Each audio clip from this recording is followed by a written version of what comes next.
السلام علیکم ورحمۃ اللہ وبرکاتہ۔ ڈیڑھ الحمد للہ رب العالمین والعاقبۃ للمتقین والصلاة والسلام علی سید المرسلین وعلی آلہ واصحابہ اجمعین، اما بعد۔ اعوذ باللہ من الشیطان الرجیم، بسم اللہ الرحمن الرحیم۔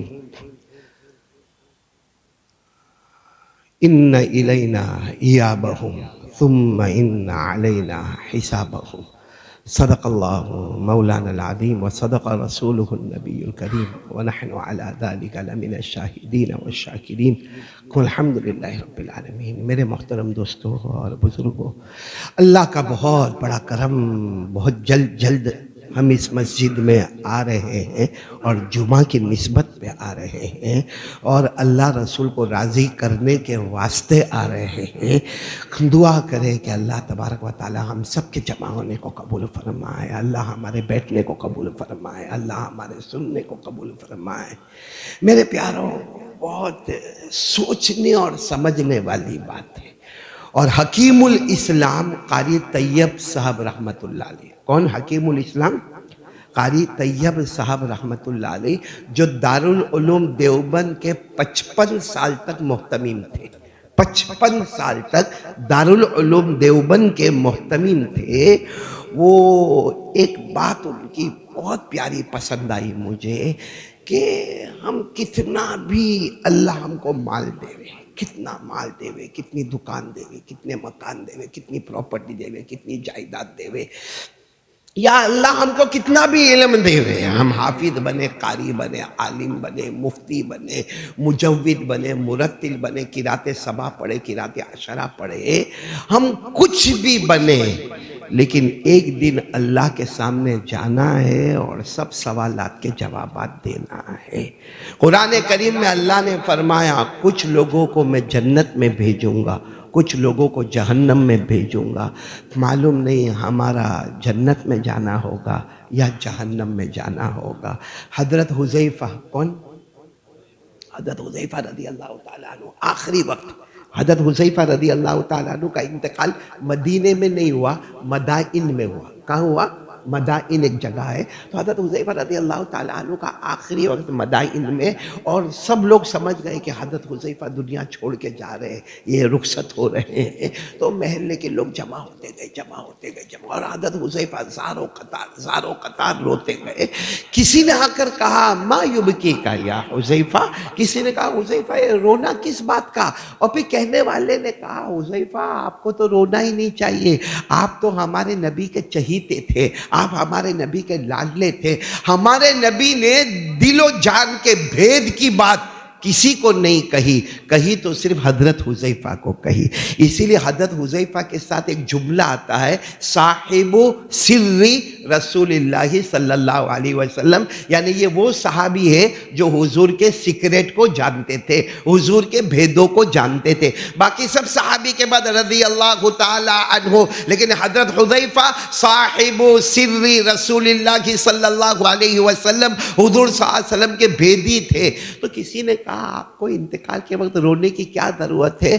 آپ تو اللہ کے رسول کے بھیدی ہے، آپ نمازی ہے، آپ روزہ رکھنے والے، آپ زکوٰۃ دینے والے، آپ حج کرنے والے، آپ لوگوں کا حق ادا کرنے والے، آپ بندوں کا حق ادا کرنے والے۔ لوگوں نے تعریفوں کا انبار کھڑا کیا۔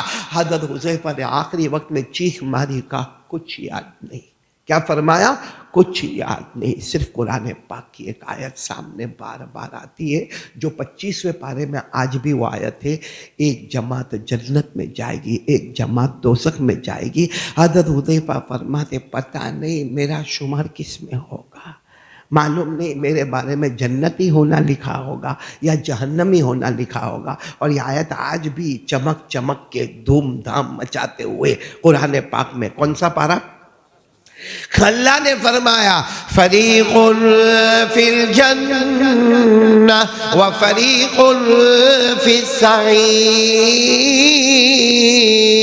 پورا مجمع بولے ایک جماعت کہاں جائے گی؟ جنت میں، ایک جماعت دوزخ میں۔ اے میرے پیارو، سچ بولو ہمارا حساب کتاب ہوگا کہ نہیں ہوگا؟ نہیں میں بھی سوچوں اپنے بارے میں، بولنا بہت آسان ہے، آپ بھی سوچیں ہوگا کہ نہیں ہوگا۔ اللہ نے فرمایا وَقَالُوا سَمِعْنَا وَأَطَعْنَا غُفْرَانَكَ رَبَّنَا وَإِلَيْكَ الْمَصِيرُ۔ اللہ نے فرمایا ثُمَّ إِلَيَّ مَرْجِعُكُمْ فَأَحْكُمُ بَيْنَكُمْ فِيمَا كُنتُمْ فِيهِ تَخْتَلِفُونَ۔ اللہ نے فرمایا إِنَّ إِلَيْنَا إِيَابَهُمْ ثُمَّ إِنَّ عَلَيْنَا حِسَابَهُمْ۔ میرے پیارو، قیامت میں دو بکرے کو لایا جائے گا۔ ارے بولو نا، قیامت میں ایک بکرا سینگ والا، ایک بکرا بغیر سینگ والا۔ اب دنیا میں یہ سینگ والے بکرے نے بغیر سینگ والے بکرے کو مارا ہوگا، جیسا ہم قربانی کے موقع پر دیکھتے ہیں۔ بلکہ ہم بکروں کی واڑیوں میں جائیں تو ان وادیوں میں بھی ہم کو نظر آتا ہے جو سینگ والا بکرا ہوتا ہے وہ آگے بڑھتا ہے اور بے سینگ والے بکرے کو مارتا ہے، اور بے سینگ والا بکرا پیچھے ہوتا جاتا، پیچھے ہوتا جاتا۔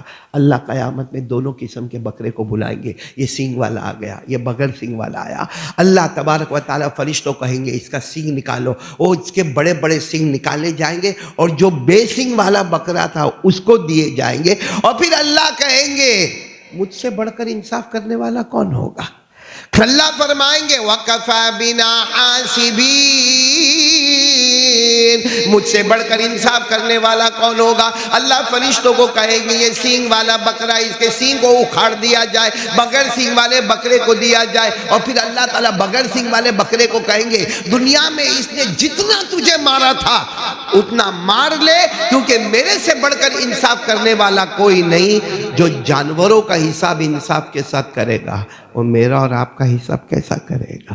چلو جانوروں کا تو معاملہ ختم، بولو جانوروں کا معاملہ، کیونکہ ایک بار وہ بغیر سینگ والے کو سینگ ملا، اس نے کس کو مارا؟ سینگ والے کو مارا۔ اللہ تبارک و تعالیٰ کہیں گے کونوا ترابا، جیسے جیسے جانوروں کا حساب ہوتا جائے گا نا، اللہ اعلان کریں گے مٹی بن جاؤ، مٹی بن جاؤ، مٹی بن جاؤ، مٹی بن جاؤ، کیونکہ جانوروں کے لیے نہ جنت ہے اور نہ جہنم ہے۔ اس وقت میرے دوستو ہم ناشکرے ایمان نہ لانے والے تمنا کریں گے کاش میں بھی کوئی جانور ہوتا تو آج مٹی بن جاتا، آگے حساب کتاب دینا نہ پڑتا۔ اللہ نے فرمایا یوم ینظر المرء ما قدمت یداہ ویقول الکافر یا لیتنی کنت ترابا، تمنا کرے گا کاش میں بھی مٹی ہوتا، میں گدھا ہوتا، میں کتا ہوتا، میں بکرا ہوتا، وہی انصاف ہو گیا ہوتا، معاملہ آگے نہ بڑھا ہوتا۔ لیکن میرے دوستو ہمارا معاملہ کیا جواب دیں گے ہم لوگ؟ معلوم ہے